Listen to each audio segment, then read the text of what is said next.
Hey, what is up guys, Merganman4 here, and with Doctor Who's 60th anniversary just around the corner, I thought now would be the perfect time to celebrate some of the best this franchise has to offer.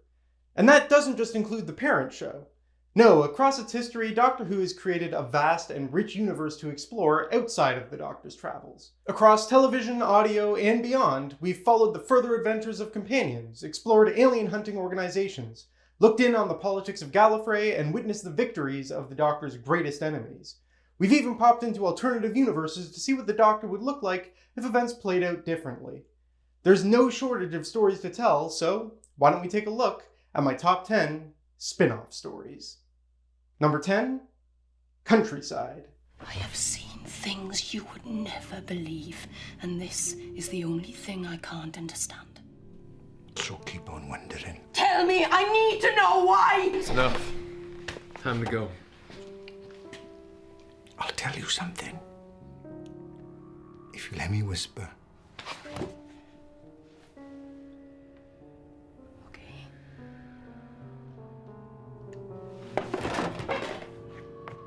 Because it made me happy. Countryside holds an unusual place when it comes to stories in the Doctor Who universe. And that's less to do with what it is and more to do with what it isn't. The mystery is teased out throughout the episode, with the Torchwood team investigating a remote village after a series of mysterious disappearances. And there's a chilling, foreboding atmosphere throughout the whole thing. Torchwood has always been more adult than its parent show, but never has it felt so much like a horror film. Gradually, we peel back the layers and discover that the kidnapped people are being used for food. And this is where the story completely uses your expectations against you. Torchwood deals with aliens. That's their whole shtick. So what do you do when the monsters aren't extraterrestrial? The revelation that it's just people butchering and eating others is brilliant, simply because it's the last thing you'd expect in a show like this. And likewise, it catches the Torchwood team completely off guard. They can deal with aliens in their sleep, but for this to be the work of other humans? It ends up being one of their closest scrapes simply because they're unprepared for the truth that they've uncovered, really challenging them emotionally in a way fighting aliens never could. This couldn't be emphasized more by the ending, as Gwen tries to understand why they would do this, how they could be capable of such horrors. And rarely has anything in Torchwood been so chilling as the lead cannibal's response of, "It made me happy." Countryside is so unlike any other story in the franchise, and that's exactly what makes it so special. Number 9, Fall to Earth. Can I interest you in our accident insurance policy? Mr. Jones? Look! Actually, I'm bleeding to death on a spaceship falling out of the sky. Mr. Jones? You heard me! Listen! Hear that? That's the sound of Ephraim Salt's Skypuncher ship crashing. Mr. Jones? Is that all you can say? Mr. Jones, I must apologize if I have phoned at an inconvenient moment. If you wish, one of our operatives can phone you on another day. Oh, sure, I'll have plenty of time tomorrow. One of the advantages of Big Finish's Torchwood audios is the opportunity to tell some smaller scale stories that focus in on just one or two members of the team. Fall to Earth was only the second story in this range, but it remains one of my favorites. Yento is stuck on a crashing spaceship, and his only help is a telemarketer from Turkey. It's a bit of a bonkers concept, but it's a lot of fun and has a surprising amount of heart. What I really like is that the one-on-one nature allows for a surprising friendship of sorts to develop between the two, giving Yanto someone to keep him company as he deals with this highly stressful situation, and the call center agent Zainab getting a bit of excitement injected into her day-to-day life. She's a really likable character, just an ordinary person trying to deal with being thrown into an extraordinary situation. And there's a lot of effective comedy to be drawn from Zainab having to keep selling Yanto insurance in order to stay on the line with him. But I like that as the story progresses, it challenges her more as it becomes apparent that the weight of other people's lives rests on her shoulders. And Yanto gets a chance to reflect on his own situation, his role in the Torchwood team, and the recent death of his girlfriend Lisa by their hands. It's an effective examination, and both Gareth David Lloyd and Lisa Zara bring their A-game. Fall to Earth is an exhilarating adventure with a strong emotional core that makes for a highly entertaining hour. Number 8, The Rockery. Please tell Yvonne Hartman that Anne Hartman, her mother, is Mrs. Hartman? attempting... Yes, okay, yes, she did, What? Will you leave me a message? Oh, do let me guess. She's not coming up this weekend. Is she? Unfortunately, due to unforeseen circumstances. So I'm right. Clearly, I'm psychic. Torchwood ought to come and investigate me. No, wait. That would require Yvonne to make contact with me once in a while. Who would have thought that an old woman tending her garden could be so emotional? The Rockery isn't really a Torchwood story.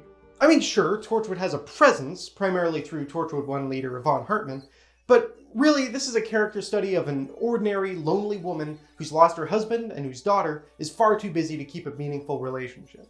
The woman in question is Yvonne's mother, Anne, brought to life with a superb performance from Barbara Flynn, effortlessly capturing her struggles with depression and her hesitancy to form new attachments. Despite this being her only appearance, Anne is given a great deal of depth, and you end up feeling like you've known this character for ages. She just feels tangible, and it's rare to have a guest character so utterly engrossing. Her relationship with Yvonne also offers a new insight into her character, a more personal, slightly more vulnerable side than we get to see at Torchwood, and the struggle as they try to maintain a relationship, only for Yvonne's work to get in the way of any meaningful interaction, is challenging to witness. There is also a very slight alien presence throughout the runtime, a plant from another world gifted to Anne from Yvonne as a way to keep her busy. It's not a major presence, but it's an effective metaphor for Anne's state of mind and character growth. First, refusing to acknowledge it and instead enlisting her neighbor to care for it. Then, in a depressive rage after Yvonne failed to visit when promised, she attempts to kill it before it starts spreading and killing the animals in the vicinity, including her neighbor's cat. After which she confronts it alongside Yvonne and gets a second chance to look after it properly. It's a fairly simple plot thread, but man does it open the door for some powerful commentary. And the story ends with a cruel twist as it gradually builds up to Doctor Who's Series 2 finale, Army of Ghosts and Doomsday, where Yvonne memorably met her death to the Cybermen. And here, we witness the aftermath from Anne's perspective, now losing her daughter to work in a far more permanent sense, but having learned to cope in a healthier manner. The Rockery takes a step back from the sci-fi and the action, instead crafting a superbly compelling tale of grief and loneliness with some of the best character work that the franchise has ever seen. Number 7. Full Fathom 5. Every time you helped me, every time you made my life a little bit easier, that was just about soothing your own conscience, wasn't it? Guilt and betrayal, it's your specialty, Doctor. You don't understand. What about Flint? Does he have to die to silence the secrets of this place? Yes. What about me, Doctor? What happens to me? You were trying to get me to the escape pod before. Why? Why let me live? I made a promise and I was trying to keep it. But you know too much, man. Doctor Who Unbound is a fascinating range, exploring alternative universes and what-if scenarios that the parent show could never tell. Full Fathom 5 takes the opportunity to bring the Doctor in a darker direction, effectively asking the question, what if the Doctor believed that the ends justified the means? David Collings makes for a really effective and, frankly, terrifying Doctor, full of secrets and freely manipulating others, with no qualms about murder if it's the most practical solution. In fact, the whole story has this really grim atmosphere to it, right down to the setting, a now abandoned underwater base where horrific experiments were carried out. The Doctor has decided to investigate the base, accompanied, against his wishes, by companion Ruth, whose father died on the base nearly 30 years prior in mysterious circumstances. Ruth makes for an effective foil to this more callous Doctor, fully ready to challenge him and call him out on his actions, but what she doesn't expect is why he was so against her joining him. Sure, in part it was to protect her, but really, it was to protect himself, as we gradually discover the role the Doctor played on that fateful day, killing Ruth's father, one of the mutated experiments, to prevent any knowledge of the base's genetic experiments from getting out and the work being continued by others. It's a shocking revelation, and exactly the kind of thing that the Unbound range was made for. Never in a million years would you ever see our Doctor doing something like that, no matter the justification. And to end things on an even bleaker note, the Doctor ends up dead, and Ruth, knowing of regeneration and now seeking revenge for her father's murder, is ready and waiting with a gun for however many lives he has left. Wow. Full Fathom 5 is a deep dive into the darker sides of the Doctor's nature, a fascinating exploration that keeps you on the edge of your seat and leaves you terrified, as it reminds you just what the Doctor could be capable of if they chose a different path. Number 6, Tell Me You Love Me. You want me to tell you what the phrase is. Only the moment I do that, that thing in there transfers from him to me, and suddenly I'm the victim, and you two walk off into the sunset, happily ever after. Come on, I'm not an idiot. We wouldn't do that. No, then you're the idiot. Please, Quill, what do I say to stop this? It won't stop it. You know what I mean. What do I have to say to stop him suffering? Just 3 little words. Oh. Tell Me You Love Me is one of those stories that grasps the audio medium with both hands and takes full advantage of it, centering around a brilliant core concept of a parasite that causes you to talk non-stop as it gradually erases your brain, but which can be transferred to another person if they say the words, "I love you." Despite being quite literally a constant deluge of dialogue, much of it meaningless, just words to fill up space, intentionally so, there's a fantastic energy to the piece, and writer Scott Hancock takes the opportunity to explore the characters of Charlie, Matej, and Quill, and their relationships with one another, in a way that the original TV series couldn't. There's a great deal of tension as the trio have to work out exactly what the creature is doing, passing it between each other to buy more time, but with the words "I love you" as the key, it offers the opportunity for these characters to explore exactly what love means to each of them. After all, Matej being human while his boyfriend Charlie is an alien complicates things, and for Quill especially, trapped away from anything she ever cared about and forced to protect Charlie against her will, love is something that she offers very sparingly. Eventually, Quill comes up with a brilliantly cold solution. She calls a random number and convinces the person on the other end to say those 3 key words, passing on the fate to an innocent man and emphasizing her streak of ruthlessness. She doesn't care if people die, so long as it's not her or those she's sworn to protect. Something so dialogue-heavy could easily come off as stilted and unnatural, but between the skillful writing and the actors who are more than up to the task, the end result is nothing short of spellbinding. Number 5. Sympathy for the Devil. I'm trying to set things right. By becoming the ruler of the world? Is it so difficult to believe? You interfere all the time. I help people. You help the right sort of people. For all your well-learned politesse, you're just a snob. That's rich coming from you. You have no grasp of the big picture. You just turn up and help the little people. You never think of posterity. Why is that? Because we're all little people, that's why. Because I make a difference where I can with the people around me. I can't change everything, but I can make a difference for the common good. Sympathy for the Devil is perhaps the most traditional story in the Unbound range, in that it doesn't change anything fundamental about the Doctor or the rules of the universe, instead offering a change in circumstance. The Doctor's exile reuniting him with the Brigadier a couple decades late. It's got that perfect blend of different yet familiar, a quality David Warner also brings to his alternative Third Doctor. And what a great performance it is, instantly engaging and full of command. It's not hard to see why his Doctor survived well beyond the Unbound range. He also has a great chemistry with the older, more weary Brigadier, one who didn't have the Doctor's help at Unit. Add in a pre-Doctor David Tennant as the brash and antagonistic Colonel Brimacombe Wood, and Mark Gatiss as a surprise incarnation of the Master, and you've got a fantastic cast to carry you through the story. And it's simply dripping with atmosphere. There's a great building tension throughout the whole thing, with the sinister undertones of brainwashed soldiers making for an effective alternative telling of the Third Doctor tale, The Mind of Evil. Despite the relatively simple plot, the execution really sells it, and I have to give kudos to Mark Gatiss Master as well, who provides just the right mix of calm and menace. His interactions with the Doctor are very much the highlight, and are an excellent examination of their relationship. It's a tantalizing glimpse into a timeline that never was, and while I wish we could have had more of these two bouncing off of each other, perhaps that makes it all the more special. With a chilling atmosphere, great character work, and a brilliant cast, Sympathy for the Devil is a fantastic experience all around. Number 4, Adam. You did this. You spoiled it. I made it happen. Dad! Dad!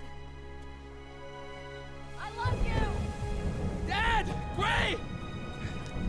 Dad! I want the real memory back. Then let me live. That box you found contains my last good memory of you, your dad, and Gray. You see, I'm a part of it now.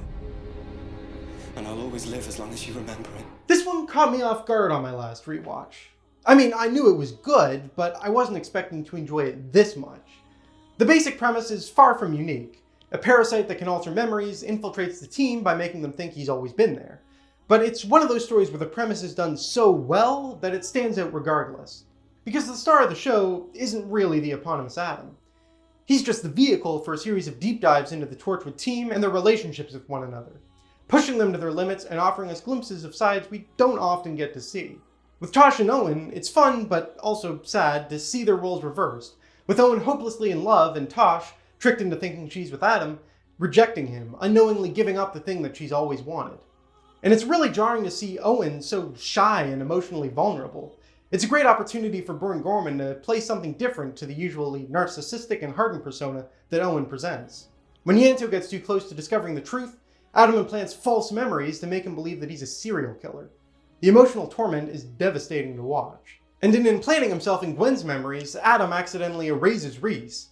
It's both terrifying to see her turn on her fiancé, thinking he's some sort of crazed stalker, and heartwarming as she falls for him all over again as she rediscovers the truth. But the best material is saved for Jack, as for the first time we delve into his past as Adam's influence reawakens buried memories of the worst day of his life. The day he lost his brother. It's harrowing to watch him relive the experience, him and Gray running from the invading monsters, only for Jack to realize he unwittingly let go of Gray's hand, never to see him again. And when Jack later confronts Adam, he corrupts Jack's last remaining happy memories of his childhood. And Jack makes the choice to lose those memories for good and get rid of Adam in the process, rather than let him survive. It's a fascinating exploration of Jack's past that's careful not to reveal too much, but reveals enough to both set up the season finale and challenge Jack in a way the usual alien invaders can't, forcing him to confront his greatest regret. Adam is quite simply brilliant. Number 3, the Skyman. That weapon, it's ravaged this whole world, but inside these suits, your race will live on. And how many hours do we have to wear these things for? You Cole? You can never leave the suit. What? The suit will keep you safe, provide you with nutrition, it'll give you everything you need. No. What have you done to me? Let me out. Listen to me. Let me out. The Skyman is one of the best Cybermen stories out there, which is particularly impressive considering it doesn't actually feature Cybermen. No, instead, intentionally or not, it continues the idea of parallel evolution from Doctor Who's Series 10 finale, going back to the Cybermen's roots by asking the question, how far would we go to survive? Despite being part of the War Master range, the Master himself takes a back seat for the most part, with his companion Cole taking the leading role, insisting on saving an innocent civilization from the Time War. The story is a slow burn, the Time War raging in the background, but not directly impacting the planet, so Cole spends his time forming relationships with the people and attempting to improve the quality of life of their primitive society, against their will, I should add. And the Master does make an occasional appearance, spending most of his time tending to his vineyard, but despite insisting that he can't interfere, occasionally dropping hints to help Cole. But this being the Master, he's not doing it out of the goodness of his heart. No, these subtle manipulations are all in aid of his greater plan to help Cole succeed, just not in the way he imagined. When the Time War does reach them, and the people start getting sick, Cole develops survival suits to protect those he's grown to love. Survival suits that they can't ever leave, that they don't want to wear in the first place. But Cole knows better. Cole promised to protect this world, and he's not going to fail. And that's what's so brilliant about this story. The dramatic irony of someone so blinded by the desire to save lives, he fails to realize he's destroying them, trapping those he cares about in a living hell. And all along the Master knew. He wanted Cole to be horrified, to make a devastating mistake and only realize when it was too late. Cybermen or not, it's a chillingly brilliant examination of survival for survival's sake, and indeed, just how far the Master's cruelty stretches. It's no exaggeration to say that the Skyman blew me away. Number 2, the Nightmare Man. Mom? What do you think, Josh? Do you like it? Oh, he's so sweet. He's my new baby boy. Sarah Jane, I'm receiving a call from Luke. Oh, take a message. I've got Josh now. Have they forgotten you already?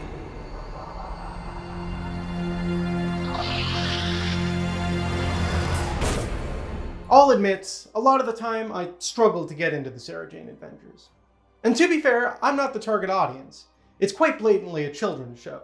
But one of the things I really appreciate about it is that it recognizes that being a children's show doesn't mean that it can't tackle mature and challenging themes, and help children overcome the very real struggles they might be facing. In my opinion, there's no finer example of this than the Nightmare Man. A brilliant examination of the anxieties of moving on to a new chapter of life and the fears of growing distant in your relationships. This manifests through the eponymous Nightmare Man, given a compellingly unnerving performance by Julian Bleach, who traps the group at Bannerman Road within their own insecurities. What if Sarah Jane, Ranny, and Clyde never really liked Luke and can't wait for him to leave for university? What if Ranny gets her dream job as a journalist, but she can't take the pressure and responsibilities? What if Clyde never amounts to anything while his peers all go on to greater things? It's terrifying stuff because these aren't nightmares based in fantasy or science fiction. They're very real things that people deal with in everyday life. While not trapped in the nightmares with them, Sarah Jane also gets some great material as she confronts the Nightmare Man head on, and as the story progresses, comes to terms with letting her son move to university and gain his independence. And ultimately, the Nightmare Man is defeated when Luke, Ranny, and Clyde band together in their dreams, their bond and faith in each other, giving them the courage to overcome their fears. This sort of ending doesn't always work, but here, it brilliantly complements the episode's themes, reminding us that even though facing the future can be scary, you don't have to do it alone. The Nightmare Man is a remarkably impressive achievement, utterly terrifying but not without hope, filled to the brim with impressive performances and thoughtful commentary, and delivering a message that I think at some point or another, we all need to hear. There's very few Hooniverse stories quite as powerful as this. And before we reach my #1 spin-off story, let's take a quick look at some honorable mentions which very nearly made the cut. The Mirror Effect. Detained. Adrift. The Mark of the Berserker. Asking for a Friend. HMS Surprise. Believe. Another Man's Shoe. The Curse of Clyde Langer. Captain Jack Harkness. Number 1, Children of Earth. We have a request. By all means.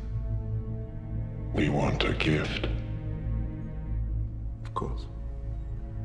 But, what nature of gift? What nature of gift, exactly? A gift. Gladly. But what do you want? We want your children. We will take your children. Children of Earth is, simply put, phenomenal television. A 5-part miniseries that's some of the tensest, darkest, most emotionally harrowing pieces of media I've ever experienced. It's a scathing critique of the worst of humanity, what the people in power would sacrifice to save their own skins, and that even our heroes might not be all that they're cracked up to be. And even when the monsters are defeated, it's not without a cost. It starts with an incredible hook. One day, every single child in the world just stops, freezes in place no matter where they are or what they're doing. And then it happens again, and they have a message. We are coming back. I love just how atypical this is of an alien incursion. This isn't stealth, it's not overpowering by force. They've already been here, and this is a return visit. This is a story that's about the politics of an alien encounter and the consequences of secrecy. The people in power all shifting the blame and pointing the finger at anyone but themselves. And when the aliens reveal themselves, well, frankly, they're utterly terrifying. They are the definition of alien, needing their own special environment, occasionally having these fits, spewing goo everywhere, and they don't even have a proper name, simply called the 456, based off the radio wavelength they use to communicate. But nothing sends chills down my spine more than the revelation of what they want, and why. Children. They want human children. Because they like the hit. They use them as drugs. What a way to take advantage of Torchwood's more mature rating, because wow, that is dark. And what's almost scarier is the discussions the politicians have about whose children to sacrifice, treating them like assets instead of people, ultimately culminating in them making up a mandatory inoculation and straight up kidnapping people's children by force. And it's topped off by a haunting scene of Peter Capaldi's John Frobisher, who, by the way, gives an astonishing performance, being told that, as a member of the government, if his children were sacrificed, it would help put people at ease, that they weren't just targeting the lower classes. But knowing the fate that would befall his children, he returns home and shoots his wife, his 2 little girls, and then himself. Did I mention that this was dark? Because it is really dark. And it's an incredibly hard watch, but I'd be lying if I said I wasn't completely and utterly invested. And I've not even talked about Torchwood itself yet. They're forced to go on the run early on, stacking the deck against them. And to show that the story means business, Yanto is killed in the process of trying to stop the 456, dying in Jack's arms in a beautifully tragic scene. But Jack himself? Oh boy. As it turns out, Jack was there the first time the 456 visited Earth, helping to sacrifice 12 children in the belief that they would then leave Earth alone. It's shades of grey like this that help make Jack such a compelling character, and here he's faced with a similar choice.